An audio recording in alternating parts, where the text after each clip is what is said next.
Alright, hey guys, I just wanted to try this Codewars problem, which is moving zeros to the end. Let's just do it. We're given a list, and it wants us to move all the zeros to the end whilst preserving the order of the other elements. Okay, that sounds easy enough. The first thing that comes to mind is I need some sort of count. I need to count how many zeros there are, so I know how many zeros I add later on.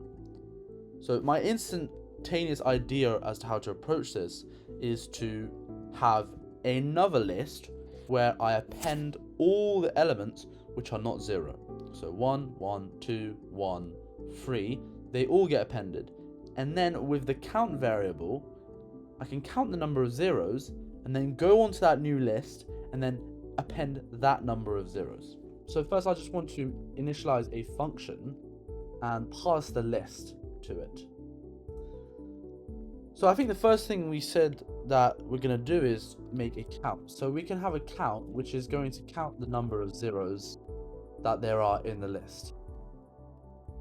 But to do that, we need to loop through the list. So we're just going to say for element in list, and we're going to say we need a way of checking if the current element is 0 or not.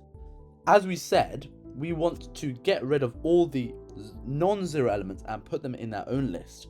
So we can just use a simple if statement to say if element is not equal to 0, we want to append them to their own list.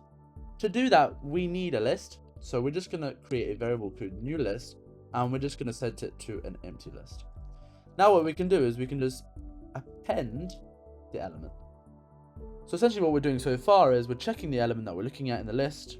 First of all, we're looping through the list, checking the current element. If that current element is not 0, we're going to add it to our new list over here. However, if it is 0, we want to increment the count by 1.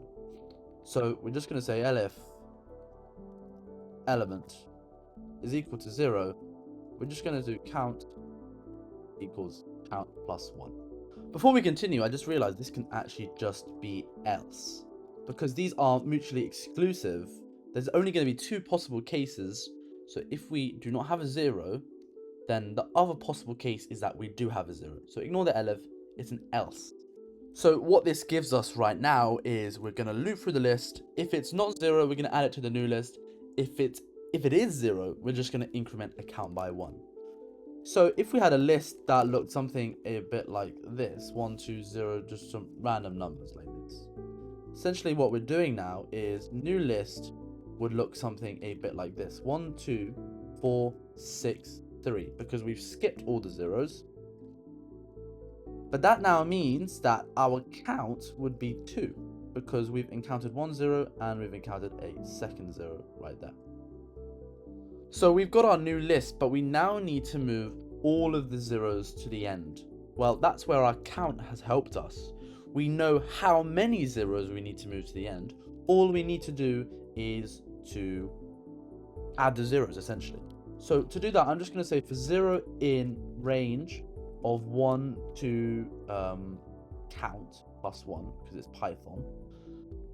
We're just going to append a 0 to new list. And then finally, we can just return new list. That's it. What we've done here is we've taken the count and we're just looping this block of code as many counts as there are. So if there's 5 counts, we're going to loop through this 5 times, and thus we're going to append 5 zeros to the end of the list. We can give this a go if we just call the function move zeros and we pass a list like 1, 2, 0, 3, 6, 0, 3, 5, 0, 8, 9, 0. It can be as long as you want. And we can just go ahead and print new list and run that. As you can see, we've got our desired solution. We've got all the numbers which are not 0 at the front, and we've taken all the zeros which are in here and we've moved them to the end. That's it. So we can just go back to how it was before, because Codewars doesn't need us to call it and they don't want us to print the result either. Go ahead and copy that and go back to the Codewars solution. By the way, you can do it in here, but I prefer to do it in Visual Studio Code because that allows me to store all of the tasks which I've done in one repository, so to speak, and then we can go ahead and just paste that in and test it. It's passed, so now you can go ahead and attempt it and submit it.